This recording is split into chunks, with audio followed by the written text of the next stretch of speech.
to you from the Wild Wild West, Tapped Out Wrestling Network Studios brings to you Shooting with Eric Stanton. Hello, welcome to Shooting with Eric Stanton. I am, as always, Eric Stanton. I have a full clip, and it's time to start shooting. I know I missed last week's episode, and there is a reason for that, which I will get into later, and I do apologize for that, but what it is in concern to is the amount of feedback I got on my opinions regarding the Royal Rumble and people. And I stand by those opinions, mind you. However, I will admit that I wasn't extremely clear with my opinions. I was very emotional at the time. I was very aggravated with the product. And due to the responses that I got, I wanted to clarify some of my opinions. Because you guys deserve that. You guys deserve to have listen to someone speaking that makes sense. And I did listen to the episode, and when I went off on my tangent, I didn't make sense. I wasn't clear about some issues. Some of the issues I was fine, but there was a couple where I just kind of talked myself in circles. And it does kind of happen with me when I get all aggravated with the product. That can happen and has happened in the past, but I did jot it down and kind of put my opinions into proper thought. So hopefully this week I can clarify those opinions, and I'll also be showing some of the questions that I got in regards to my opinions over the Royal Rumble and this, that, and the other. And I just want to remind everybody, to each their own, right? I don't like the WWE product. I just don't. And if you do, that's great. If you still watch Raw and SmackDown and you enjoy it, that's fine. That's on you. I am somebody that I watch wrestling. I watch a lot of wrestling. At the height of the Monday Night Wars, I was watching, what is that, 2, 4, 5... 6, 7, 8, like 8 hours of wrestling a week. Because realistically, I would flip back and forth between WWE and WCW, and then eventually WCW started having the replay right after it was live. So then I would just watch WWE, and then I would watch WCW. But that was always just a thing, right? So, I'm not a casual fan, and I've been a wrestler. So I look at things differently. I can't always look at something the way that a fan does or a mark does, for instance. Because, and I understand that there are some fans that, they get hardcore about it. They read the news and rumor sites, and they see all like this pay-per-view was very spoiled, almost like right after the Rumble. People were already talking about, Bray was supposed to win the title, and that it would potentially be Bray Wyatt versus Randy Orton at the main event of Mania for the belt. And that came out almost immediately after the Royal Rumble. So, which Vince does have a tendency to, when something's spoiled that quickly, he tends to rewrite it. And it just leads to a very questionable product. It leads to a very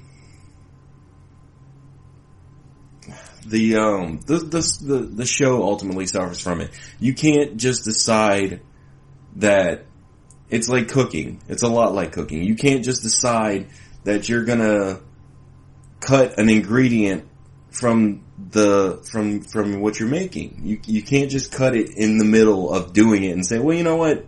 You can, but you don't know what you're going to get ultimately from that. You don't know if cutting the lemon pepper is going to drastically affect your chili. Who knows? It might. It might make it better. It might make it worse. But what happens with the WWE is that there's so many rewrites and so many things changing on a whim, especially like day of the show. Like, don't get me wrong. As a promoter and a booker and a wrestler, I understand from every aspect, and I understand that I've gone to shows that I book, gotten there and such, his wife is leaving him and he can't make the show, or his car, so-and-so's car is broken and he's not going to make it. Now we got to rewrite things. That's one thing. But to sit there and just decide, well, it's already out there. Everybody knows what we're doing, so we got to change this. NXT's taped. It doesn't stop anybody from watching it and enjoying it. I mean, realistically, but I'll get more into that later. That's just kind of some of the subject matter, but that's not the primary of it. It's just, if you enjoy Raw and SmackDown, then that's great. I'm not doing a Raw and SmackDown review show, so don't come and get pissed off at me because I'm voicing my problems with the way that the product works or the product is, because I used to watch it and I don't watch it anymore. And I know a lot of people are just like, oh, y'all complain, but you would be watching the next night. I don't. I haven't watched Raw and SmackDown in years. I watch the pay-per-views because I expect that the product's going to be better because it's a pay-per-view, but I can't even say that's true. And in regards to the AJ Styles and Cena match, it was a good match as far as like the technical standpoint. I wasn't drawn in. I didn't feel emotionally invested. There was no like real build up to this. Not enough to genuinely get invested. And they had a month and a half, 2 months build? That's not enough time. And even Triple H has sat there and said, if I were to start running WWE tomorrow, one of the things that I would like to improve is having longer, more drawn out storylines, because it gives your viewer, the audience, the reader, whatever you want to give. Books is the same way. People sit there and say all the time, a book versus a movie. Well, the movie's always going to not be as good as the book because the book has more time to flesh things out. They can spend an entire chapter or two on backstory, on build-up, on, preparing you for what's to come. Whereas WWE will now currently decides, oh, well, we're gonna do this right now. And, there's no build-up to it. There's no time to care. There's no investment. There's no hook. There's no simmering. Dusty Rhodes always used to like to say, we need to let this simmer. which is basically we need to do like just enough to keep the storyline going, but not overexpose it or blow it off before, the big pay-per-view match, which it goes back to something I said in a previous show where the company itself currently does not even care about their pay-per-view sales, because realistically the pay-per-view sales it's not the primary way they make money currently. Ad revenue is where it's at.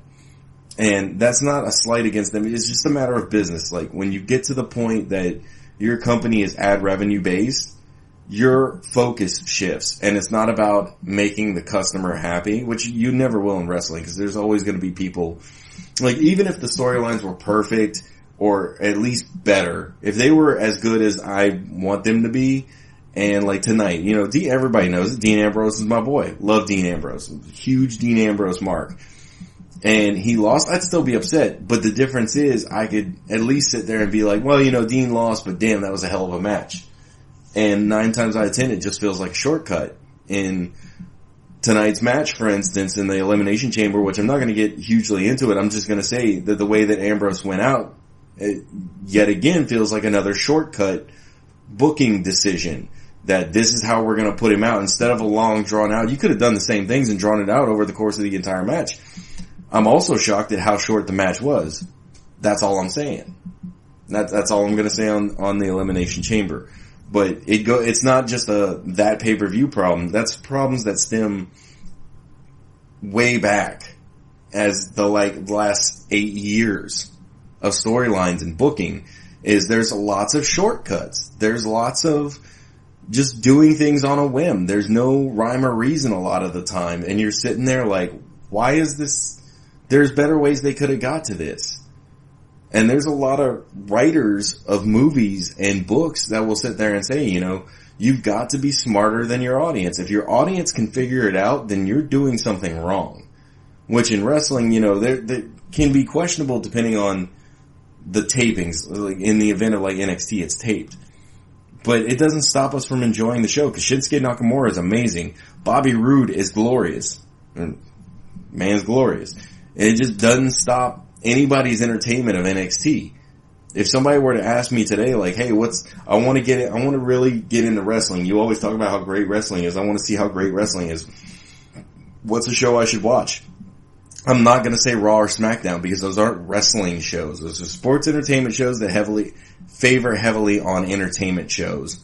I feel like the product now is more a variety hour than an actual wrestling show. If I'm going to suggest somebody watch a wrestling show, I'm going to say, well, NXT, if you want a WWE based product, but it's the only wrestling show that they put on. And that's just my opinion. And I'm going to say, you know, watch Evolve or Ring of Honor if you want the true, like, 1960s, 50s, like, you know, men of action, men of wrestling, technical prowess, and Ring of Honor's your place. You're going to get, from the opening match to the final match, a 5-star match. But the problem with that is it can leave you very tired.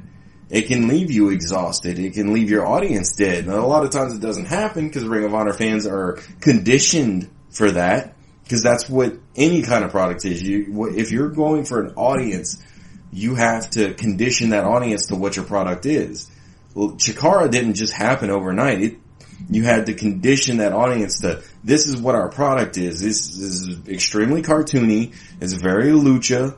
It's not like anything you've ever seen in America. This is very much a show that you could have put on Saturday morning cartoons, because let's be honest, if you're listening to my show, you're around my age group. You've probably been around for as long as I have. So you probably still remember Saturday morning cartoons. Love me some Saturday morning cartoons. But in all honesty, if you've ever seen anything Chikara, then you'll know you could put this on Saturday morning cartoons and it'd be completely kid friendly without concern or cause. I mean, their top bad guy was Ultramantis Black. The very flashy costume in a mask, you know, no cussing, none of that stuff. You could easily put this product on Saturday morning and not had any concerns whatsoever. And me as a kid would have watched the crap out of it. I mean, I'm a grown man and I see Dragon and I'm just like, oh my god, he's so agile. Cause he is. He's Dragon. He is so agile. And he has a tail whip and people sell it and it's amazing. And I can get behind that because it's a fun product. I'm not going to watch Chikara and expect, you know, Dusty Rhodes traditional Ric Flair wrestling. It's a fun show meant for families and kids. That's all it is. And take it for what it is. If that's not the product that you like, then don't watch it. Nobody's forcing you to watch it. But anyway, I'm gonna get to my actual points and the actual concerns and things that came up. Those are just some things that were coming off my chest, and I'm gonna get it off my chest so that we can move forward and focus toward the future, because the future is where it's at. We've got a good year of 205 ahead of us. We've got Neville as the champion with his new heel gimmick, which I'm extremely impressed with, and he's not coming off the top and he's not doing all his high flying stuff, which a lot of cruiser guys have a hard time with when they go heel. That's a big reason why a lot of, cruiser guys, you can't get over heel a lot of the times because they don't want to give up that high flying. That they're too reliant on it, so they end up not being able to kill that or put it on the back burner while they get over as bad guys. Because people want to cheer for the big jumps off the top. And that's awesome. That's why you do it, because it elicits a certain reaction out of an audience member or as a viewer. Nobody's gonna look at the guy that jumps off the top rope and be like, oh, well, that was boring. Like, why would you jump off the top rope? You might hurt yourself. God. It's just, that's just, you jump off the top rope, you do something incredible and kind of scary, and people's reaction is, oh my god, wow. So we have, like I said, we have things to look forward to. 205 is going to be huge, or it's going to be a huge year for us. And then we get NXT. I'm probably going to be leaning off of TNA for a little bit, and we'll see what happens with that. We'll see where it goes. There's just, I've really leaned off of NXT for like the last month and a half, 2 months, I want to say. So we're going to focus on NXT 205. I still haven't been able to do Bola 2016 like I wanted to, so that is still going to happen because I am dedicated to doing it. I love Bola, and I'm hoping that I can do this year's Bola 2017 pretty much as soon as it comes out. I look forward to, as soon as the DVD drops, I'm going to order it and have it in and watch it and hopefully have it up in time. So we'll see what happens with that. But we got NXT this week, so we got Nigel took Corey Graves' place finally, because I've been saying that for a while that we're going to get him off of TV just because Corey's been, he's got Raw and then he's got the pay-per-views, and it's a lot to ask him to get back to Orlando to film NXT for a couple weeks and do, commentary. So that's a lot for the guy. I mean, we don't want to do that to poor Corey. So we like Corey. We don't want to burn him out. But so now Nigel's on commentary. I'm a little sad because I was kind of hoping Carino was going to take that spot. I like Carino, but I understand Carino's going to be a producer and Nigel is going to be the on-screen guy. And Nigel's great. Nothing against Nigel. I was just thinking that Nigel was going to be held off for when they actually start up the WWE UK show, which is entirely possible that could still happen. And they're using this platform to get Nigel over with the WWE audience, or at least the NXT audience, before they start up the UK show, and then he goes and does the UK commentary, if that's still even an actual potential thing. It seems like it is, because they're going to have, I know in this coming weeks in NXT, we're going to have a title defense between Tyler Bate, and Trent Seven for the UK title. And I look forward to it, because those are two pretty good guys.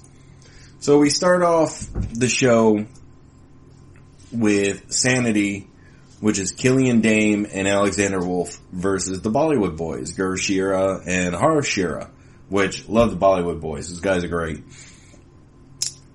And the audience had a lot of love for those guys too. Like, the audience was really feeling it.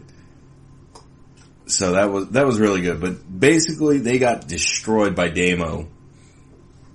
Like, Alexander Wolf never even got in the ring for that match. Like, just Damo destroyed those guys and they beat him, and that was it. Like, the Bollywood Boys just basically did the job, which is fine. There's nothing wrong with that. Killian Dame is a huge guy.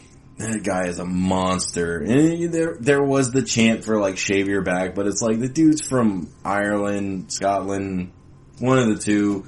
Like, he's a big dude, just leave it alone. Who cares? So he's got hair on his back, get over it. Like, is that really all that matters, people? Like, I feel like that wasn't a chant of, like, trying to get under his skin so much as it was a legitimate, like, ew, that's gross. And it's like, who cares? Like, really?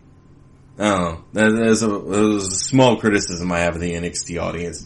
Like, get over the man's back hair. Like, A, he's got a full head of hair. He's got a beard that's down past his nipples on his chest. The dude's a hairy dude, and he comes from a hairy place. It's just, it's different. I don't get it. It's not like, and I don't feel like, it's not the same as like when Albert did it and it was meant to be obviously, like they featured it. It was like part of his gimmick and it was, you were supposed to react to it. I don't feel like that's the case here. I just think that that's who he is. So, it's not a matter of gimmick or they're trying to promote it. Just don't focus on that. That's not the important thing here.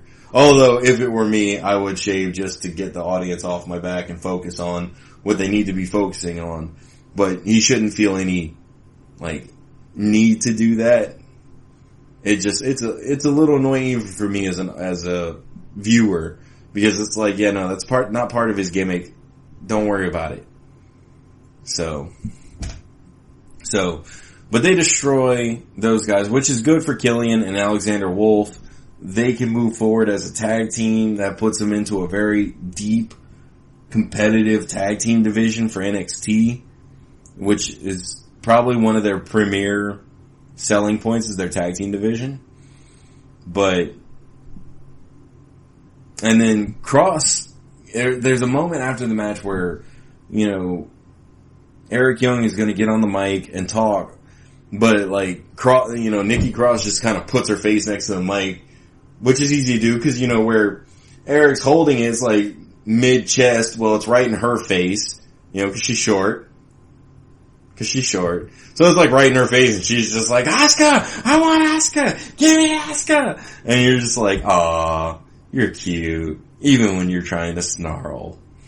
But it's good stuff. I'm really excited for that feud. That's gonna be so good. I feel like pretty soon she's gonna jump Asuka. It's just it's coming up. It's coming. I can see it. But ultimately, Young calls out Dillinger, and he's like, look, I don't ask, I demand, I didn't ask you to, he said, I asked you to join, but really I don't ask.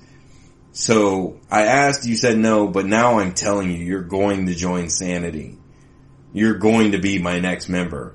And I was like, alright, so I guess they're not done with this feud, which is a good story point moving forward, because it's like, he already beat him, and he didn't really need to have a rematch, but they're moving forward with it.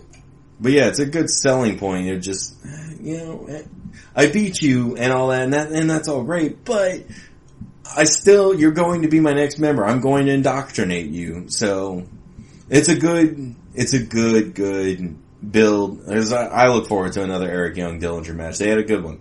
So that'll be good. Then we had Liv Morgan versus Billie Kay. And Billie Kay was having one of her better matches. And honestly, even Liv Morgan looks much improved since the last time I saw her anyway.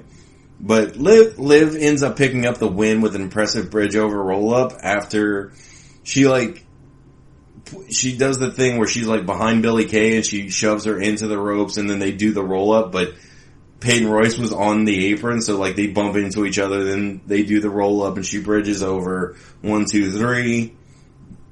It was a pretty good match. I was honestly impressed. Billie Kay looked much, much better from the previous singles matches I had seen her in. I was honestly a little impressed. These girls are trending up with me since the takeover. Because that spot with Nikki Cross where they put her through the table, that, again, any lesser trained individuals could have dropped that poor girl. So, and just having the match with Liv, and Liv has gotten better, so she looked improved as well. And it shows that they gave her the win. So, it's not a matter of they just gave her a win. She has definitely earned it because she's gotten better. So good for Liv. And it'll be interesting to see where this feud goes. I think it's going to culminate with Ember Moon, because we get a promo a little later on where William Regal's announcing next week we're going to have the UK title, and then Peyton and Billie Kay bust in on him, and they're like, we want Liv in a match again because she cheated, it's not fair, blah blah blah, even though she didn't cheat and they're just full of it. But William Regal's like, alright, that's fine, you can have her in a tag team match against Liv and a partner of her choosing. And they just start they kind of get this face of kind of intimidated at first, and then they start laughing. And Regal's just like, did I miss a joke? And they're like, she has no friends, and continue to laugh. And I honestly got a kick out of it. I was just like, y'all are some, high school bully girls. That's just good stuff. I'm sitting there alright. I'm really starting to get behind Peyton and Billie. They're starting to win me over as heels. Cause I have a very, very dear spot in my heart for heels. As a fellow heel, I know what it's like. And I like seeing good heel work. I like watching bad guys do bad shit. If anybody ain't caught that yet, that's kind of my thing. So that was really neat. I enjoyed that little promo spot where they're just like, she has no friends. I feel like Ember Moon is going to be the surprise partner, though. That's my thinking. So then we get Ty Dillinger has a promo where he says, you know, he won't join Sanity, and that's not really important. Let's talk about what really is important is his Royal Rumble debut, which was awesome. I don't care what nobody says. It was awesome. And that's my opinion, and I'm sticking to it. But Ty Dillinger did get his Royal Rumble thing. But anyway, he ends up getting jumped by Sanity. They jump him from behind. And honestly, I'm shocked at this point, because A, you know, not only are Sanity jumping Ty Dillinger, B, he's still on NXT, and C, he's not on SmackDown. These are all things that I thought were going to happen, but hey, I'm not complaining, because I love me some Perfect 10. I gladly keep him on NXT, because I like watching the man wrestle. Yeah, that's shots fired. I don't care. So I happily keep Ty Dillinger right on NXT, because my thinking is, anyway, so real quick before I get into my opinion piece. So they beat him up in the back, which leads right out into the front, because the backstage interview area is pretty much like right behind where the color commentators tables are. So they fight through the curtain there, come out by the commentators, end up in the ring. Well, No Way Jose and Roderick Strong hit the ring and make the save for Ty Dillinger. This is my thinking. I think we're seeing the beginning of a Ty Dillinger push toward the NXT title. I'm not saying he's gonna win it, but I think they're gonna push him as a legitimate potential top guy, upper mid-card guy for NXT. I think they've seen the value of the Perfect 10, and I think he's gonna be given a shot to see how he stands at the top end of the NXT brand. And he absolutely deserves it. I know, I'm pretty sure it was Nick that was like, well, where do you go from Royal Rumble? He came out at number 10. They got, you know, you all wanted this and you got it, but, you know, he didn't really do much. He lasted a good little bit. In Royal Rumble time, that was a good little bit. He had a pretty fair showing, and it was a good pop, because then you really got to see what the company got to see was exactly how over is Ty Dillinger. Is he NXT over, or is he WWE over? And coming out at number 10 in front of a Royal Rumble audience that lost its mind, they saw that, maybe this is somebody that we could put some stock into. Maybe he is actually over and we can build around. So I'm thinking that maybe he's going to get pushed into the NXT title picture. He already had like 2 good matches with Bobby Roode. He already had a good storyline with Roode. I'm really excited to see what happens to Ty Dillinger in NXT this year. You my boy, and I'm glad you're still in NXT, and I look forward to seeing what I think he's going to become the next top babyface in NXT. And I'm not even mad about that, because Nakamura is soon to go up. Joe's already on Raw, which was shocking. I didn't expect him to be on Raw. I really felt like SmackDown needs more talent, more young talent. But I can't slight on Raw picking up Samoa Joe. At least shows that the company is behind him, or at least Triple H is.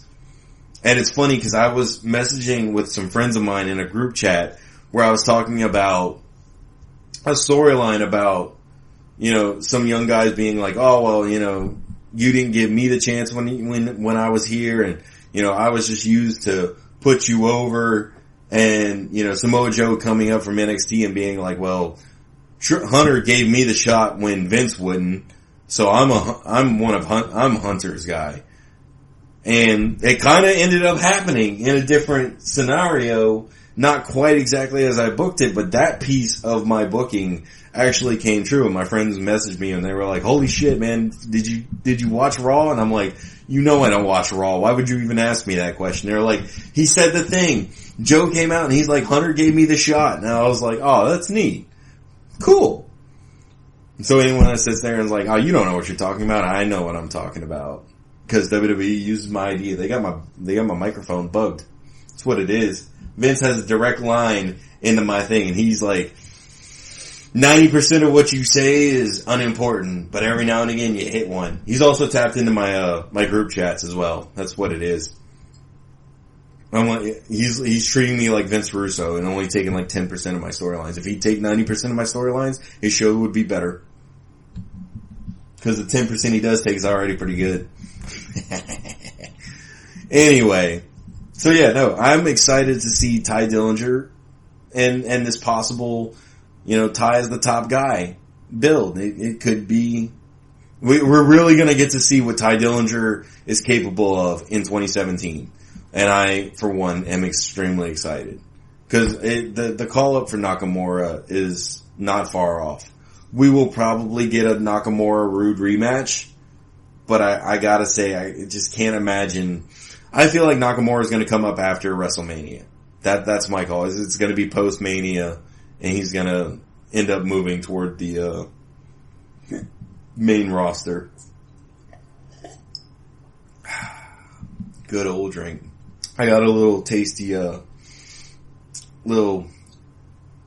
got whiskey and Coke, whatever. I'm going to say it. I don't give a damn.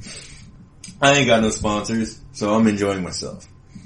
But then we get the Heavy Machinery versus the Revival. Now the Revival's back. They got an upcoming title match against the Authors of Pain. With what I can only assume is going to be to put over the Authors of Pain. Truth be told. But can we talk about how awesome Heavy Machinery actually is? These guys are good. These guys are real good. Wilder gets caught in a bear hug by Tucker Knight, who's the taller one of the two. Otis is the shorter looking rhinoceros, and Tucker Knight's the big Goliath looking dude. So like Tucker's got him in a bear hug. He like tosses Wilder over to Otis, and Otis catches him into another bear hug. Wilder's feet never touch the ground. They hooked him. And Dash Wilder is not a small dude by any stretch of the imagination. And they hucked this dude like 4 feet, 3 feet maybe. They hucked this dude like 3 feet. And Otis Dosovich caught him in midair and put him in a bear hug without his feet ever touching the ground. That's impressive. That's strength of an incredible level. I know I couldn't huck that dude so someone else could catch him in midair. There's no way. That's impressive. I know watching it, I was like, holy crap. These guys did a lot in this match for me. I thought in the tournament that they did pretty good, but they really showed something against, the 2-time champion Revival. They really, I expect Heavy Machinery to start picking up some wins real soon, because those guys are good. Honestly, I look forward to Heavy Machinery versus the Damo and Alexander Wolf of Sanity, because that's 4 big dudes that are gonna hit hard. That's gonna be a good match. It's gonna be a real good match. Keep your eye out for that one. Heavy Machinery versus Sanity. I'm calling it now. So, but it's a big win for the Revival because they were very much they're outweighed and shorter than Heavy Machinery are some big dudes. But the Revival pick up a strong win going into their title match against the Authors of Pain, who they called, they cut a promo. They didn't really call them out. They cut a promo on them. And the Authors of Pain are just like, well, we're not having any of that shit. So they came out. Paul Ellering looks intimidating as always. Looks like he's gonna rip somebody's throat out. I just love the look on his face. He's just like, I will end you. So they hit the ring. Like, they walked there slowly. They took their time. They weren't in no rush. They were like, look, we're not chasing nobody. We're the champs, but we're just gonna come assert our dominance over this ring. And of course the Revival duck out and they're like, oh, no, we don't fight without getting paid. This isn't happening. Now, we'll see y'all at TakeOver Orlando. And they scurry to the back. The Authors of Pain start to walk back up the ramp and they're standing and, posing. And the Revival attack them from behind like true top guy heels. Bad guys doing bad stuff. Love it. The Revival, good stuff. NXT Tag Team of the Year. Can't even argue with it. I agree with that. was good on you, NXT Universe. Because they deserve it. So, we know at TakeOver Orlando, we're gonna get Authors of Pain versus the Revival for the NXT Tag Team titles. Which will be a good match. Which I can only assume Authors of Pain are going to go over. Because nobody's beat them yet. There's no reason for Revival to beat them. And I have a feeling Revival's gonna get the call up after WrestleMania as well. Like, I don't think Nakamura and Revival are gonna come up on the same episode, and I don't even think they're gonna come up on the same brand, but, you're gonna see some people start arriving, and there's no reason that the Revival shouldn't. I think they've pretty much well established themselves as a top tag team, and I can't see any reason why you wouldn't want the Revival versus the American Alpha for the SmackDown titles, honestly. You don't have any heel team that has a firm grasp on the tag team division in SmackDown. So there's no reason to think that they wouldn't go to SmackDown. That's just my 2 cents. But you absolutely want the Revival versus American Alpha again, because those guys work great work together. And it seems like American Alpha, they can't be on TV unless they have, somebody to work with, and they don't have anybody to work with. The only time they showed up on TV was to beat the Wyatt family. An issue for another show that someone else watches. Not my problem. I'm getting distracted, man. But no, it would be good for American Alpha. They would greatly benefit from the Revival getting the call up to SmackDown. And the Revival, it's always good to get called up, so there you go. Then we get a Tyler Bate video package. Then we get, which is just a little bit of like a covering of who he is, where he's from. Same stuff you got during the UK tournament, so we're not missing anything new there. Then Bobby Roode has his glorious celebration. Basically just comes out, cuts a promo. He's like, I'm not the kind of guy to say I told you so. I'm sitting there like, yeah, you are. He's like, wait a minute. I'm absolutely the guy that would say I told you so. I told you so. And I'm just like, Bobby Roode, you have a special place in my heart because you are glorious. You glorious bastard. You're so glorious. That's why your theme song is my ringtone, and my wife hates your music because of it. So mad. It plays all the time. Anyway. Yeah, he said the told you so, glorious. He didn't really announce an opponent. And we know Orlando's coming. And I got a feeling, cause Nakamura did injure his leg, but it sounds like he's not gonna require surgery. So I'm thinking we're probably gonna get the rematch at TakeOver Orlando. Is gonna be Bobby Roode versus Nakamura with the rematch. Cause it doesn't seem like anybody's taken that spot yet. And I got a feeling like if they knew it wasn't gonna be Nakamura, then they would be building towards somebody already. And there's not many candidates really in the wing. Because I haven't seen Kota Ibushi in a while. Ty Dillinger really is your only other guy. And they got him tied up with Sanity, so. Then we get to the main event of the night, which is Ty Dillinger, Roderick Strong, and No Way Jose versus Sanity. With action starts so Sanity's doing their entrance. They're coming out. They're on the ramp. And Ty Dillinger, Roderick Strong, and No Way Jose are already in the ring. They duck out the ring to meet Sanity on the ramp. And they start brawling on the outside. Good stuff. It was a good match. A little chaotic, some blind tags here and there. But, man, the ending was wild. So, Ty Dillinger hits his finisher. I don't remember the name of it. But he hits his finisher on Eric Young. And then the referee is distracted at this point in time by Damo or Alexander Wolf. He's distracted by Wolf. And Nikki Cross just jumps off the top rope, which you had to expect that she was going to get involved in this 6-man tag at some point.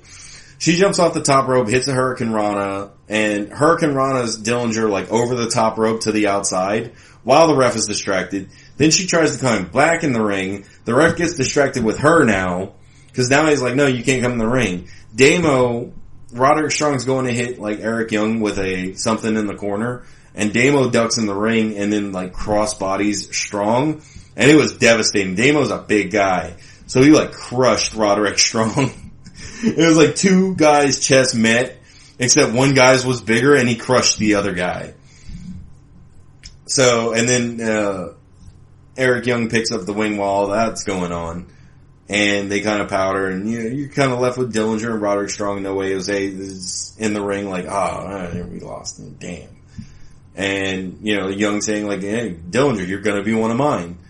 Again, this is a main event match. Ty Dillinger was the focus as the baby. Eric Young is the focus as the antagonist.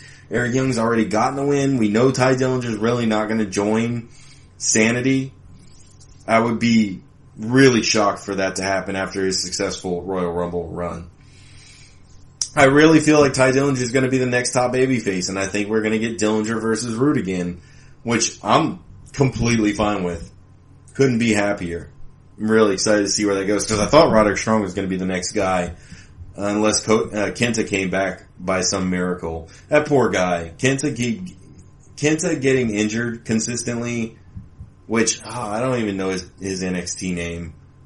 Cause I've always known him as his indie name. And I love Kenta cause like I used some of his moves when I wrestled. I was a big fan of his running knee strike. But I know those injuries were like so ill-timed. He's not commonly injured.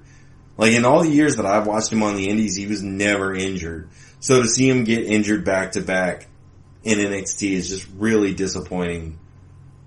So hopefully he can get back soon and they can he can get some steam going back moving forward. But they also put out, as I was supposed to cover this last week, Lucha Underground has put a copyright claim on Pentagon OM, and if Pentagon leaves Lucha Underground or AAA, he could be forced to make a new name and rebrand. Because apparently that's their stuff. Like, he didn't have that gimmick before Lucha Underground, which I didn't know that. Lucha Underground is the place where I first heard of Pentagon Jr. and then PWG. So, man, how devastating would that be for Pentagon to lose the copyright over the Pentagon gimmick? Because there's talk about like he might not re-sign with Lucha Underground, which would be really sad. You gotta imagine their concern is like Hunter making contact with Pentagon and bringing him to NXT, and it's a legitimate concern because you wouldn't want that gimmick going to WWE. That's a good gimmick. It's a real good, that sells merchandise. I will absolutely sell merchandise. So I can understand them, like, wrestling's about to get really cutthroat with, as far as like company made gimmicks. Especially for Lucha Underground, they can't lose their stars. This is the whole reason why, like, they didn't let Ricochet be Ricochet in Lucha Underground. Because they didn't want to let him get built necessarily off his own name and then go to NXT or WWE. So he was Prince Puma the entire time. And you really can't slide him for that. So, it's crazy stuff. And it protects their thing. Like, you don't have to sit there and say, well, it's Ricochet. It was Prince Puma and he was great. But he was his own person. So now to get into my clarifications of some of my opinions. So, and I'm going to do them point by point. I'm going to try not to I'm going to just try to stay on point with these. So just to clarify, I do think Charlotte is a good worker, but I don't believe she's as good as she's been portrayed by some people, especially Nick and Myron, which nothing against Nick and Myron. That's their opinion, that's fine. But from a technical standpoint, she is very sloppy in the ring. A lot of what she does is sloppy. That's not a slight against her as a person, and I'm not saying she's a bad worker. She definitely deserves to be on main roster, because I've seen worse women on main roster. But to say that she's better than Nikki Cross, Asuka, Ember Moon, Bayley, Sasha Banks, no. She's not better than any of those women. That's my opinion, but it is fact to a degree because Charlotte is very sloppy. That's not an opinion, that's a fact. So, you can think she's the best, but as far as like what she tries to do, like some examples are that backbreaker that she's supposed to do to Sasha on the turnbuckle at one of the pay-per-view matches. I can't remember which one, but She went to drop her on the turnbuckle, and she dropped her legs over the ropes, and Sasha ended up falling. She could have broke her neck. And this is not the only occasion of this. There's multiple occasions where Charlotte nearly really hurt Sasha Banks on consistent matches. So there's just, at this point, there's no reason for me to believe that Charlotte's not a sloppy worker. Because it happens too frequently. And if it's just a matter of going outside her wheelhouse and doing things that she's not comfortable with, then she needs to stop it. But I see it in her normal matches, because I do watch occasionally on YouTube. So I do believe that Charlotte is a sloppy worker. She's not a bad worker, but she's not the best in the company. She may be the best on the mic, and I would debate that, but that's an opinion. Mic work is always subjective. That's on someone's opinion. I do not think John Cena is a bad wrestler. I do believe he's just a stale character that hasn't developed or evolved since 2008. That's my opinion. And I think that's just ultimately why Hulk Hogan got stale. Hulk Hogan got old. NWO revitalized his career. I'm not saying John Cena needs to go heel. I'm saying it would have helped. I know Adam Blampied on What Culture did the, how to turn John Cena heel, and the best way to do it would have been to have him cheat to beat Undertaker at WrestleMania, but that would have been great in 2008. Not now. It benefits nobody at this point for John Cena to beat Undertaker at WrestleMania. But it would have been a legitimate, if John Cena had, what the perfect one to do it at would have been if John Cena would have cheated and beat Undertaker at WrestleMania and kept him from the 20th WrestleMania win.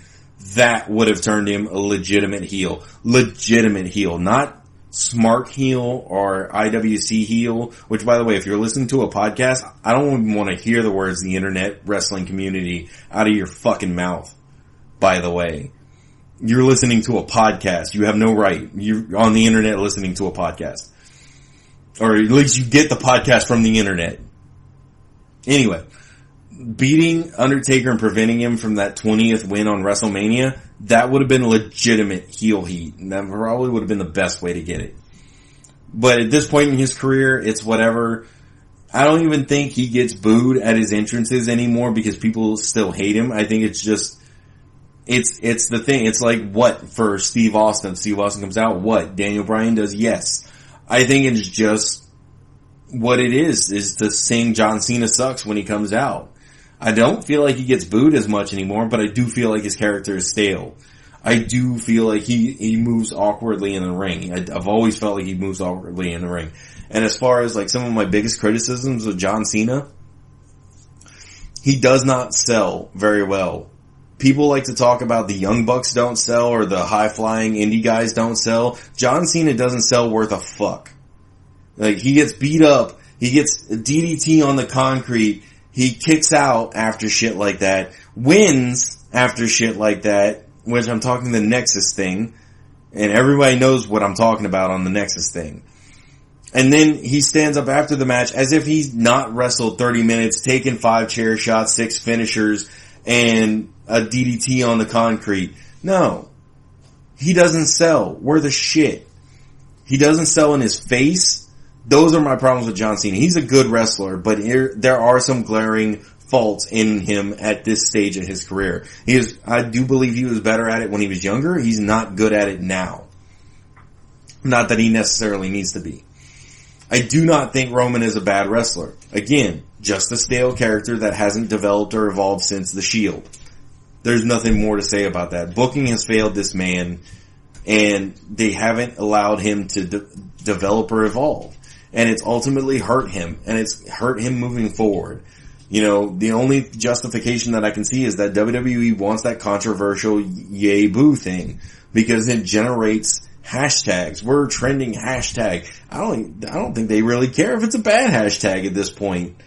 I mean, 2 years ago there was a hashtag unsubscribe WWE or something to that effect. I mean, I was part of it, and I unsubscribed for them for like 8 months. Until my friend was like, dude, NXT's awesome. You should get you should get the network back. And then I gave it a shot, and I was like, all right. No, it came out, it was free for like a month or two.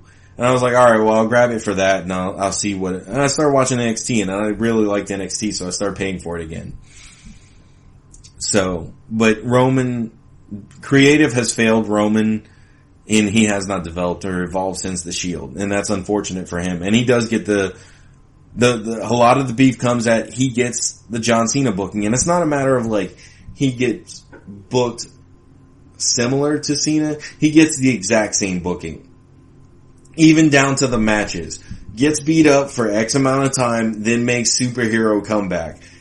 It's formula. The formula is the problem. Because people don't like formula. It's obvious. It's especially obvious because you still have John Cena in the company. So it's extremely obvious when you have Roman doing the same thing. That's what hurts him. Is a heel turn necessary? I don't know if it needs to be a heel turn. But they need to let him develop, and they need to stop throwing him into the world title. But it's WrestleMania. We're only like a couple months, or not a couple months. I mean, I'd say it was about 8 months removed from his wellness violation. He shouldn't already be back in the title picture if he was supposedly in so much trouble. But ultimately, like, oh, well, he was the United States champion. Where's he right back to? Like, the U.S. title was, it's sugarcoating. It wasn't, it's like apologizing but not meaning it. You know you don't mean it. Don't give me that crap. Call a spade a spade. That's all I'm saying. Call a spade a spade. Don't make excuses for it and act like it's not what it is. It is what it is. That's my problem, is people sitting there saying, well, it's not that. It is that. It is absolutely that. Because if he were really in trouble, he would not already be back to the world title picture. Because he's not over. He's not the top guy. Period. AJ Styles is the top guy. Dean Ambrose is one of the next top guys. And Dean Ambrose's problem is, again, they don't know how to book him. Same thing as Bray Wyatt. They don't know how to book him. So, which, congratulations, Bray Wyatt. I do not hate old people, but if you claim you have no real stars on the current roster, it's the fault and failure of Vince McMahon. It's true. Like, the company is building a WrestleMania around a bunch of old people, and Vince likes to sit there and say, well, nobody's grabbing the brass ring. There's plenty of people grabbing the brass ring. There's plenty of guys that are over. There's plenty of guys that are selling. Some of your top sellers are on NXT, matter of fact. Like, as far as, like, because Vince likes to talk about who sells based on, like, merchandise and pay-per-view sales. Nakamura sells. Bobby Roode sells. AJ Styles sells. Dean Ambrose sells. Cesaro will sell. Like, I know Vince doesn't believe that Cesaro will sell. We believe Cesaro will sell. The audience believes it. The audience is the one that pays the damn tickets. They're the ones that watch the show. We buy the pay-per-view. We buy the network. So, when he sits there and says, well, these guys aren't, Ziggler sells, and he would have sold, and he would have been over if he'd had given him a legitimate chance. He was never given a legitimate chance. And the best opportunity they had to really get behind Ziggler was after that Survivor Series with Team Cena versus The Authority. Best opportunity was right there because he picked up the win on that one. Granted, it was with Sting's help, but it's still, Ziggler eliminated like three or four other guys to get to that last man to even have that moment. So, there was the opportunity there. These aren't just problems that popped up in the last year. These are problems since the last decade. And I don't mean like just 2010. You go back as far as 2007. These are still, I was making these same complaints in 2007. And why I stopped watching it in 2007. Didn't watch it again until 2010. These aren't new issues. They're old issues. They just refuse to fix. Moving forward, they need to build around their young core, the New Day, the Club, American Alpha, Bayley, Sasha, Asuka, Joe, Baylor, Rollins, Ambrose, Styles, Cesaro. Stop forcing Roman into the main event. It's hurting his stock. Just give him some good feuds. Let his character develop. Let him figure himself out. Maybe he's just not good as a baby. And if he is, I really do feel like he's good as a baby because I feel like he's gotten over through his match work. He's just not good on the mic. Stop making him talk. Or give him a mouthpiece. One of the two. Or turn him a heel and give him a mouthpiece. One of the three. I mean, whatever. Just choose something and let him move on from the Shield look and gimmick. Because it doesn't help him. It hurts him more than anything. when people complain about indie guys not selling, but the match Roman went through with KO featured 3 table spots, a Stone Cold Stunner, brass knuckle punch, and a couple of Kevin Owens finishers, he should not have come out of that completely fine. Hence the Super Reigns moniker that he and his predecessor, Super Cena, get. Going back to what I was speaking of earlier. 3 table spots. A Stone Cold Stunner, brass knuckle punch, and several finishers by Kevin Owens. And it took Braun Strowman, a whole nother guy. That's too much. That's way too much. That's the super push. That's the Superman push that everyone's sick of. That's the problem. Like, no. That's what's making us be like, no, we don't want this. That's what's making the audience revolt. Like, there's getting beat up and fighting your way from adversity, and then there's ridiculous. And that right there is ridiculous. So these are some of the questions that I got 2 weeks ago and what caused me to have to clarify all this. And I'm not usually one to be bothered by these kind of comments, but I'm going to address them. I'm going to address them just so way everyone can understand what I'm speaking about. So these are my 3 favorite questions, and since I do them in 3s anyway. Why are you such a fucking mark? Dave in Texas.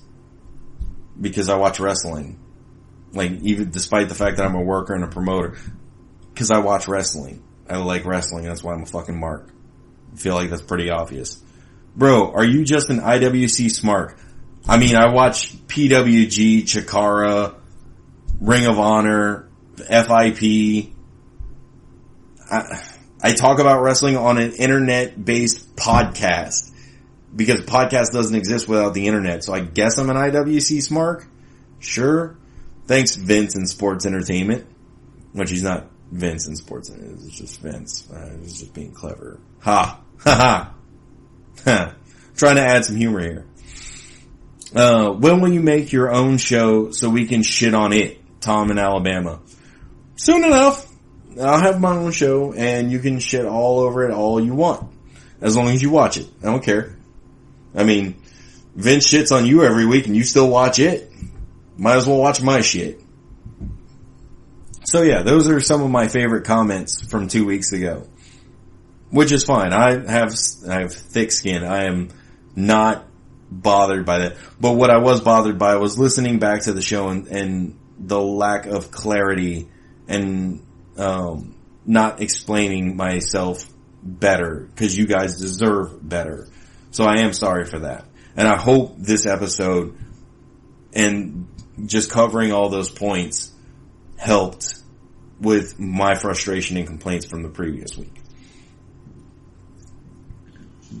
But please be sure to follow me on Twitter at twitter.com/shootericshoot, Instagram.com/shootstantonshoot, Facebook.com/shootstantonshoot, shootstantonshoot.wordpress.com, and of course at twitter.com/tappedOutWrestlingPod. And you can always find us on iTunes, Google Play, SoundCloud, Stitcher, YouTube, and a couple other things that Nick mentioned that I haven't written those down yet. But the best way to find us is always the tappedOutWrestlingPodcast.com website. But it looks like I am out of bullets, so it's time to reload, and I will see you all next week.